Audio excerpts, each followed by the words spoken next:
오늘은 나그네 신앙이라는 제목으로 말씀을 전하도록 하겠습니다. 어떤 사람이 산길을 가는데 밤이 깊도록 마을이 나타나질 않는 것입니다. 깜깜한 밤중에 겨우 불빛 하나가 보입니다. 그래서 문을 두드리면서 좀 하루 좀 쉬어가게 해달라고 부탁을 드렸더니 주인이 문을 열면서 하는 말이 여기는 여관이 아니니까 가보시라고. 그래서 이 행인이 어이가 없어서 실례지만 이 주인께서는 이 집에 얼마 동안 지금 사셨습니까? 내가 지금 이 집에 19대째 살고 있어. 그러시면 그 어르신들, 그 조상분들은 다 어디 갔습니까?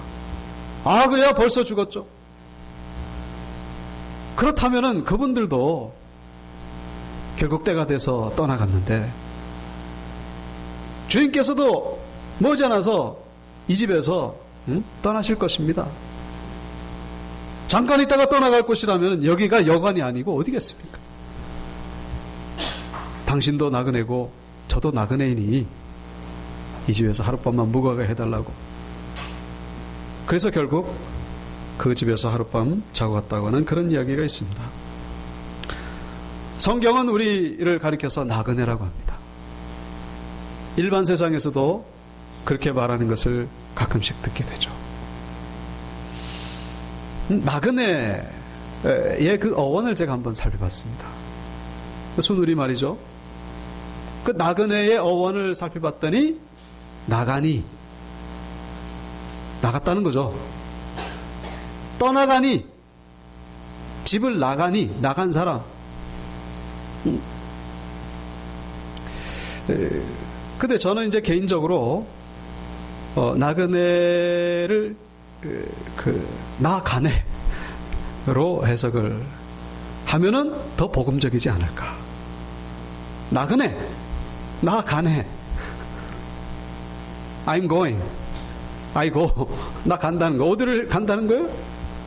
네, 우리의 본향, 우리의 영원한 고향, 천국을 향해 가는 사람들이 바로 우리 사람의 이 정체라는 거예요. 나그네 된 우리 성도 어디를 간다고요? 천국을 향해 간다는 것입니다. 여러분, 그 천국을 향해 가고 계십니까? 우리는 하나님 앞에 나그네가 되어야 된다는 거예요. 나 가네. 머무르려고 하지 마시고 우리는 천국을 향해 계속해서 가는 자들이 되어야 된다는 것이죠. 추석이 이제 이번 주로 다가왔죠. 그래서 이제 또 많은 분들이 부모님이 계신 고향을 찾아가고, 새삼스럽지만은 왜 명절 때 사람들은 고향을 찾는 것일까? 그건 바로 본능이라는 거예요. 하나님이 주신 본능. 그걸 가르쳐서 우리가 귀소 본능이라 그러죠. 귀소 본능. 자기가 태어난 곳을 찾는. 그게 본능이라는 거예요. 본능. 회귀 본능. 그래서 우리가 동물들도 보면은 자기가 죽을 때가 되면은 돌아갑니다. 근데 참 희한한 것은 이 동물들이 그 고향 찾아가는 걸 보면은 참 이 놀라움을 금치 못합니다. 아시겠지만 그 연어 같은 경우는 강에서 태어나가지고 바다로 가서 살다가 그 바다에서 죽을 때가 되면 다시 자기가 태어난 그 강으로 돌아오잖아요. 그 거리가 수천 킬로다. 그 이정표가 있는 것도 아닌데, 내비게이션 볼 줄 아는 것도 아닌데 어떻게 돌아오냐 이 말이죠. 사람 보고 화나면은 죽었다 깨나도 못할 거예요.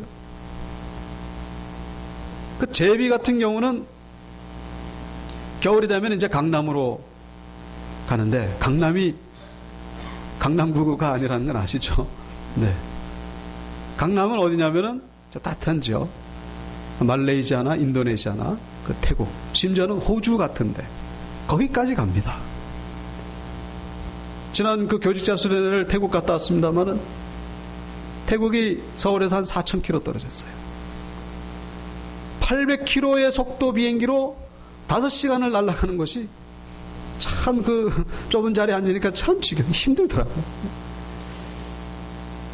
어떻게 갔다가 돌아오는지 참 신기합니다. 예? 이 과학자들이 이 현상에 대해서 아직까지도 밝혀내지 못하는 신비라고 합니다. 그럼 어떻게 갔다 돌아오냐 이 말이죠. 어떻게 그거를 한 번도 아니고. 그래서 어떤 조류학자가 10마리의 제비 그 다리에다가 인식표를 딱 부착시키고 진짜 돌아오는지 10마리 중에서 6마리가 정확하게 돌아오더라는 거예요. 정확하게. 그 4마리는 못 찾아서 못 돌아온 게 아니라 아마 중도에 죽었기 때문에 돌아오지 않았을까. 한 마리가 돌아오는 것도 신기한데 그 6마리가 돌아온다는 건 이거는 신비 중에 신비라고 밖에는 말할 길이 없는 것이죠. 뭡니까? 하나님이 주신 본능이죠. 본능이에요. 그건 학습하는 게 아니에요. 그건 지혜를 짜내가지고 하는 것이 아닙니다. 지능에 있어가지고 사람과 제비, 이게 비교가 됩니까? 비교가 안 되는데 제비는 그렇게 찾아가는 거예요. 본능이 살아있습니다. 하나님께서 주신 본능이 살아있어요. 사람은 그렇게 못해요. 못합니다. 죽었다 깨어나도 못해요. 그 4,000km를 어떻게 찾아갑니까? 400km도 4,000km면 부산까지 10배 거리입니다. 10배 거리. 여기서 길 못 찾는 분들은 여기서 저 문정동도 잘 못 찾아가. 문정동도 잘 못 찾아가는데 부산의 10배를 어떻게 찾아갑니까? 갔다가 오는 거. 인간에게는 그런 본능이 있었는데 그게 상실된 겁니다. 그 상실된 이유에 대해서 성경은 죄 때문이라고 말씀하고 있죠. 어떤 분들은 그런 얘기를 할 겁니다. 내비게이션이 있지 않느냐, 사람에게는. 내비게이션을 가지고 찾아가는 그게 바로 사람에게 준 귀소 본능의 능력이다. 몸뚱아리는 안 되지만은 내비게이션을 가지고 찾아가는 거, 이거야말로 인간의 능력이 아니냐. 그렇게 얘기를 할 수 있겠지만은 우리가 여기서 한 가지 더 생각할 수 있는 것은 그렇게 해서 찾아간 그곳이 진정한 고향인가 하는 것이죠. 내비게이션이 됐든지 대중교통을 이용했든지 어떤지 간에 우리가 찾아간 그곳이 진정한 우리의 고향이냐 하는 것이죠. 동물에게 있어가지고는 본능대로 따라간 그곳이 고향입니다. 맞아요. 그러나 우리 사람에게는 고향이 따로 있다는 것입니다. 그렇게 해서 찾아간 그곳이 진정한 고향이 아니라는 거예요.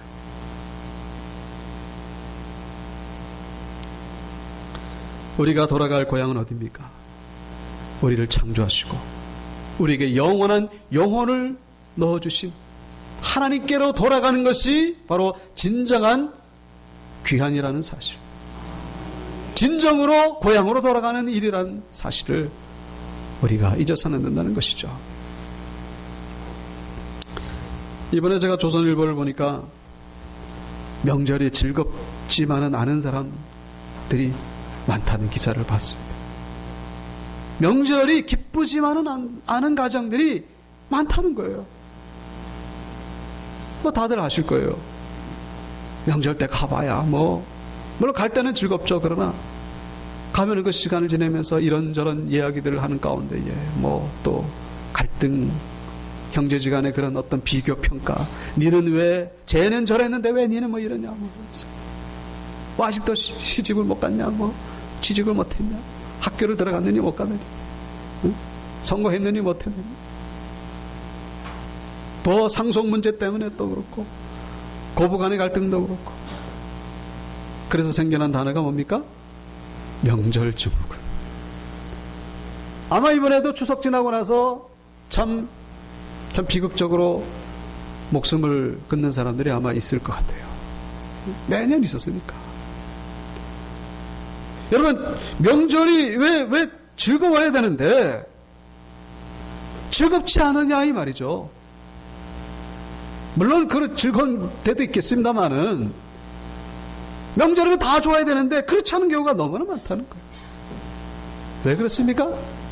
왜 그렇죠? 거기가 우리의 진정한 고향이 아니기 때문입니다. 믿습니까? 거기가 우리의 진정한 고향이 아니라는 거예요.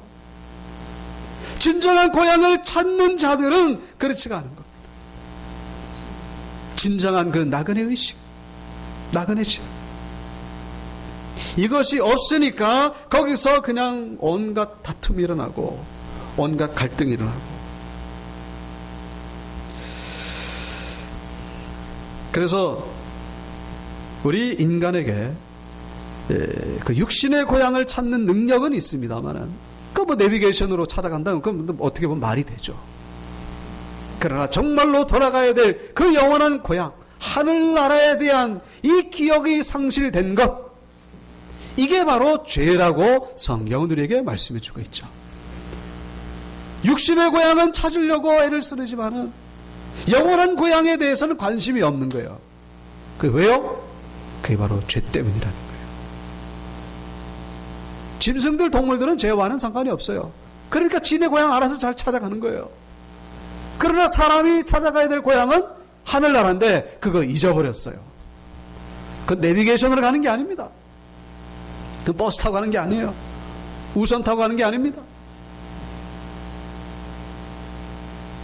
내가 곧 길이요 진리요 생명이 되신, 바로 길 대신 예수 그리스도를 믿을 때에 갈 수 있는 나라, 영원한 고향.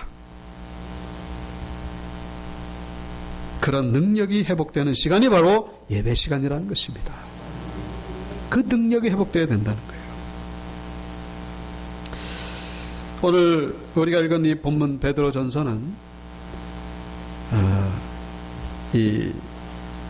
여기 1절에 나오죠. 본도, 갈라디아, 갑바도기아, 아시아와 비두니아에 흩어진 나그네.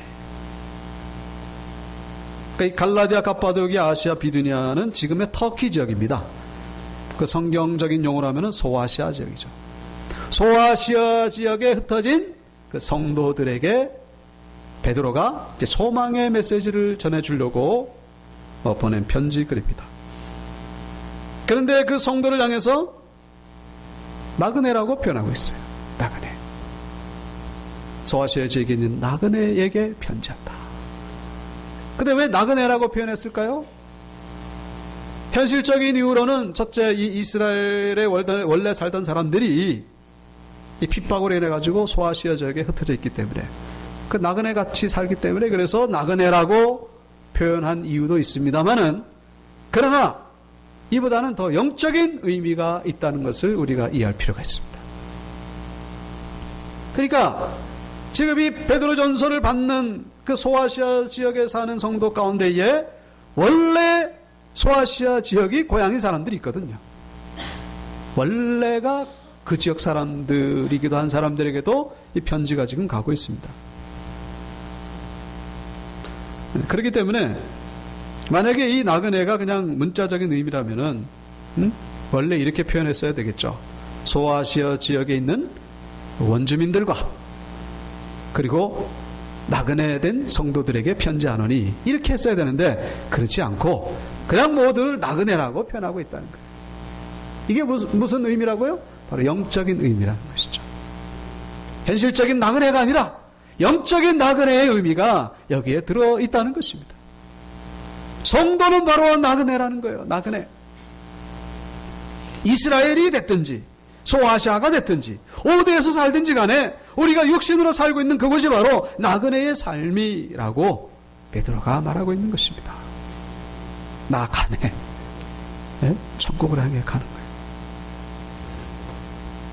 2장 11절에도 보시면은 그 2장 11절에 사랑하는 자들아 거류민과 나그네 같은 너희를 권하노니. 나그네 같은. 나그네면 나그네지. 뭐 나그네 같은. 뭡니까? 이 나그네의 그 영적인 의미가 들어있다는 것을 여기서 말씀하고 있는 것이죠. 그리고 4장 13절의 끝에 가보면은 택하심을 함께 받은 바벨론에 있는 교회가 너희에게 문안하고, 그런 말씀을 우리가 보게 되죠. 바벨론에 있는 교회.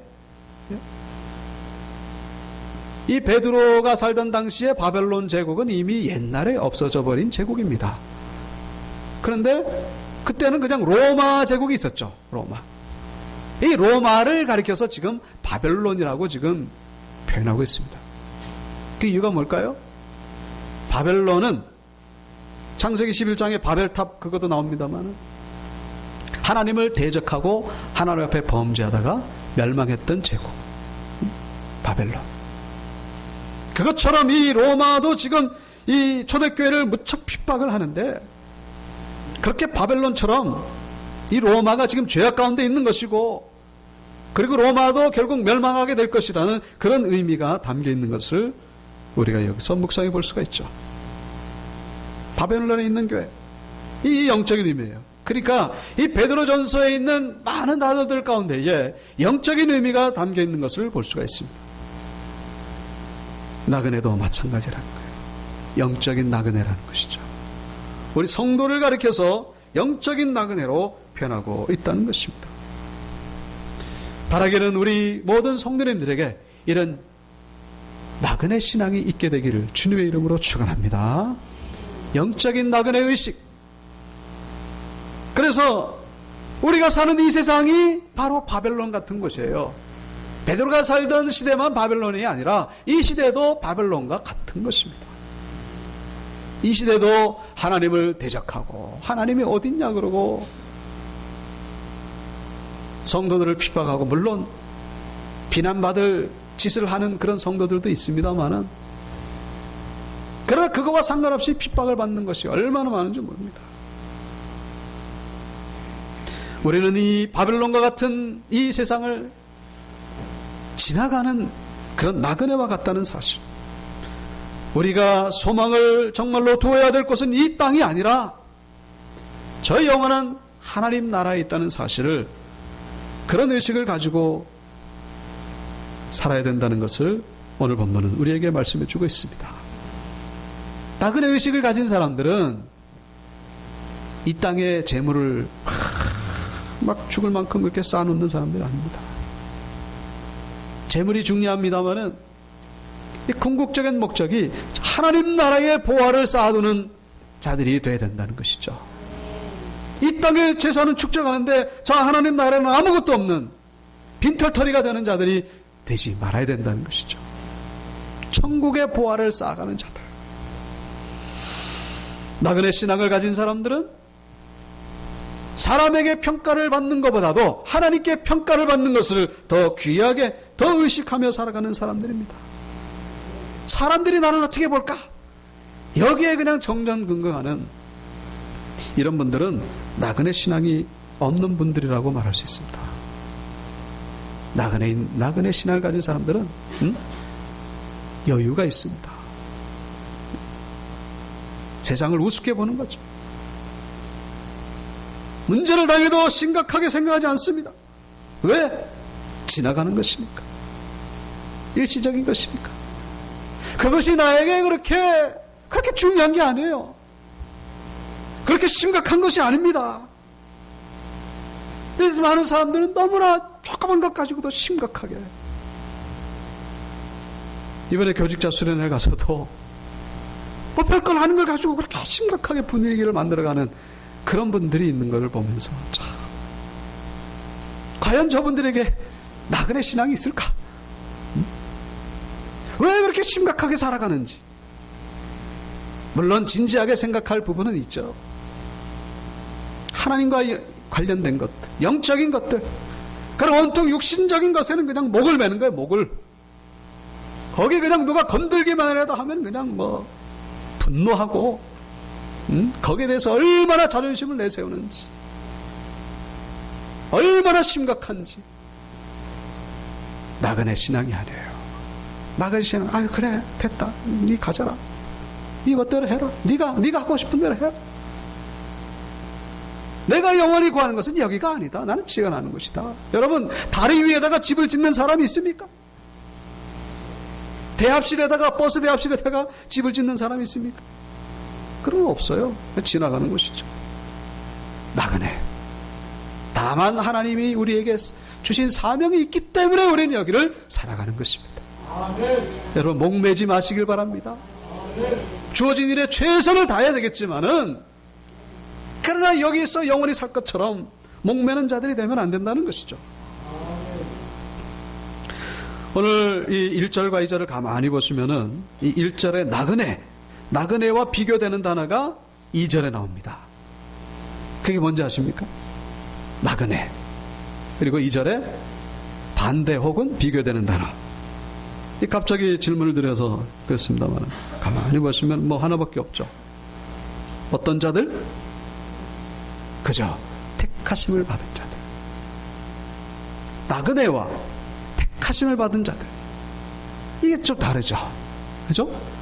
나그네는 예를 들면 집에 있는데 누가 왔어요. 모르는 사람이에요.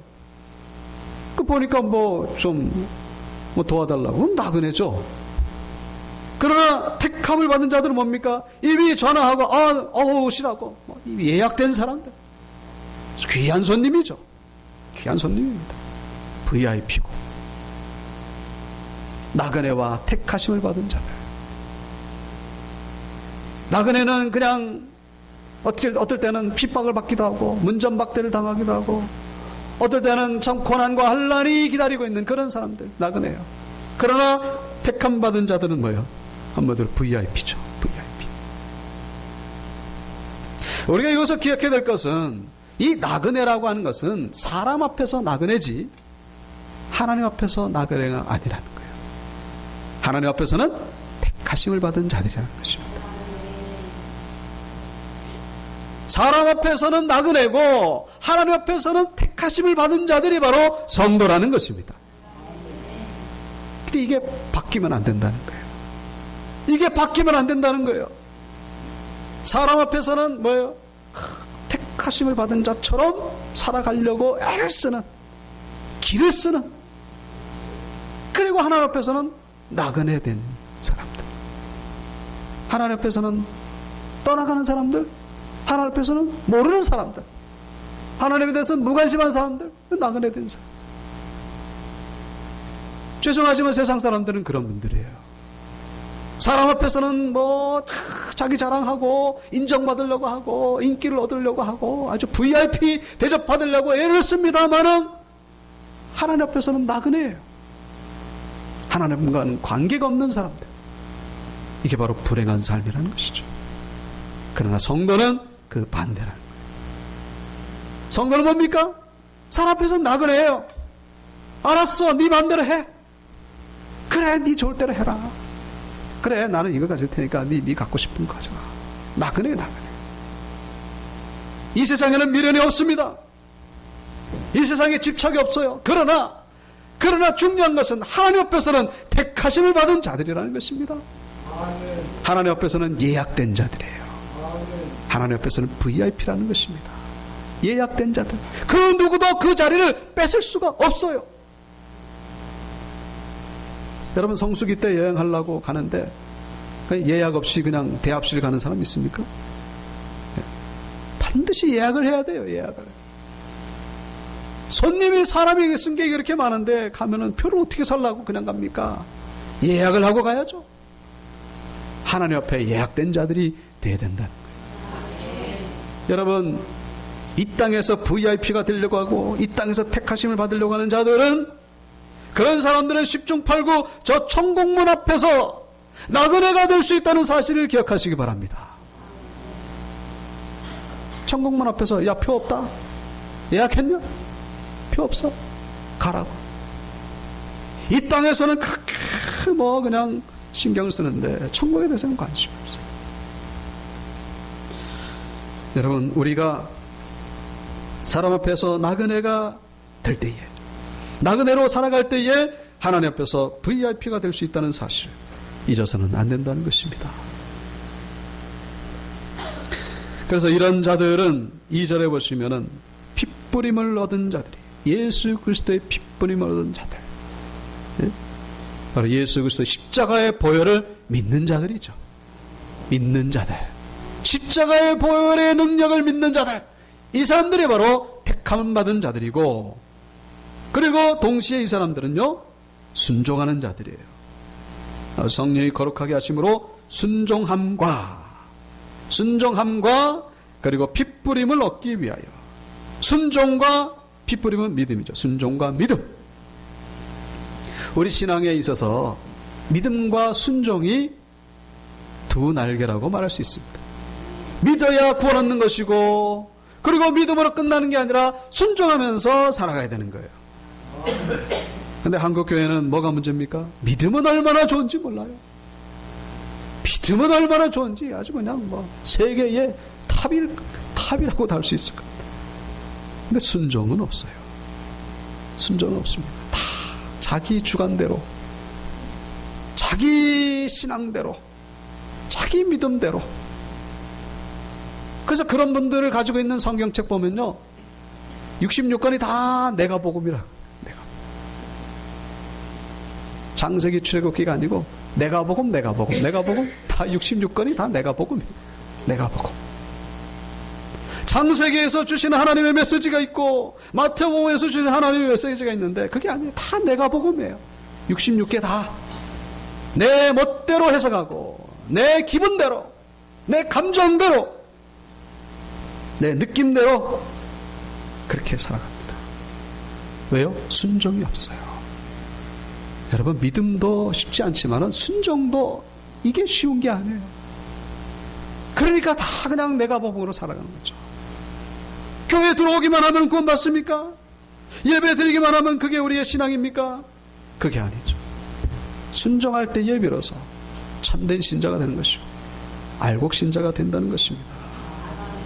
순종의 은혜가 있게 되기를 축원합니다. 내 고집과 내 주장을 꺾고 말씀 앞에 무릎을 꿇는 것, 이게 바로 순종이라는 거예요. 이번에 브라질 리우 올림픽 때 참 세상 사람들의 관심, 이 이목을 집중하는 한 사람이 있습니다. 여러 사람이 있지만 그 가운데 마이클 펠프스라고 하는 미국 수영 선수입니다. 이 사람이 지난 2012년도 런던 올림픽 때 금메달을 따고 은퇴를 했습니다. 그때 은퇴할 때에 벌써 금메달이 18개입니다. 18개. 역대 일의 최다 금메달이죠. 그것만으로도 그냥 엄청나죠. 현재 2위 금메달을 딴 2위 사람이 9개입니다. 그 격차가 엄청나죠. 이 마이클 펠프스가 은퇴를 하고 나서 문제가 생겼는데 공허감이 찾아온 거예요. 정상에 올랐는데 공허감이 찾아와가지고 술을 대기 시작하고 더 나가서 마약을 대고 더 나가서 도박을 하기 시작했습니다. 그러다가 결국 음주운전으로 체포당했습니다. 그때 체포되는 순간에 그분이 그렇게 고백했다는 거예요. 음주운전 혐의로 체포된 사건은 가장 비천한 감정이 드는 끝모를 바닥으로 나를 이끌었다. 이 세상은 내가 없는 편을 원한다고 생각했다. 내가 선택할 수 있는 최선의 길은 그저 인생을 끝내는 것이었다. 그 명성이 하루아침에 무너지는 것이죠. 보통 사람이면 뭐 그냥 그러나 보다 그러는데 워낙에 인기 있던 사람이 그러니까 완전히 바닥으로 떨어진 것이죠. 그렇게 방황하고 헤매던 때에 이제 그의 친한 친구 가운데 한 사람이 치유센터로 인도하고 거기서 예수님을 소개하게 됩니다. 그리고 뭐 들어서 아시겠지만 그 목적이 이끄는 삶이라는 책을 주면서 좀 읽어보라고. 근데 그 책을 읽는 가운데에 3일째 되던 날 예수님을 만나게 됩니다. 놀라운 일이야. 이 책이 나를 살렸다. 그러면서 인생의 목적을 발견하게 됩니다. 하나님 뜻대로 살아가기로 결심하고 그리고 다시 믿음으로 일어나고 다시 수영 선수로 복귀를 해가지고 이번에 금메달을 5개를 땄습니다. 그러니까 23개가 된 거죠. 앞으로 이 기록이 뒤집어지기가 참 어렵죠. 전설이 됐습니다. 이분이 그렇게 고백을 합니다. 나는 내 인생의 다음 장으로 넘어와서 행복하다. 나는 삶의 목적을 발견했고 그 목적은 나로부터 찾는 것이 아니라 나를 창조하신 하나님으로부터 찾아야 한다는 사실을 깨달았다. 여러분, 금메달을 18개를 따서 사람에게는 VIP가 됐을지 몰라도 하나님 앞에서는 나그네로 살던 인생, 금메달 18개를 따면 뭡니까? 지금 바닥을 헤매고 인생을 방황하고 있는데 자살을 쓰면 좋겠다고 생각하는데 그 어떻게 행복하다고 말할 수 있겠습니까? 하나님 앞에 나그네들 인생. 근데 예수 그리스도를 만나서 이것이 바뀌게 된 거예요. 이제는 인생에서 나그네고 하나님 앞에서 택함을 받은 복된 인생으로 살게 된 줄로 믿습니다. 그래서 이분이 하나님을 만나고 2절 후반전에 나오죠. 은혜와 평강. 예수 그리스도를 만나서 그 인생 가운데에 은혜와 평강을 경험하게 된 것입니다. 우리 성도님들에게도 이런 은혜가 임하게 되기를 축원합니다. 말씀을 마치겠습니다. 세상에서는 나그네로 살아가시고 하나님 앞에서는 예수 그리스도로 말미암아 택하심을 입은 자들로 살아가시는 가운데 우리의 삶 가운데 은혜와 평강이 이번 명절에도 우리의 전생의 가운데에 임하게 되기를 주님의 이름으로 축원합니다.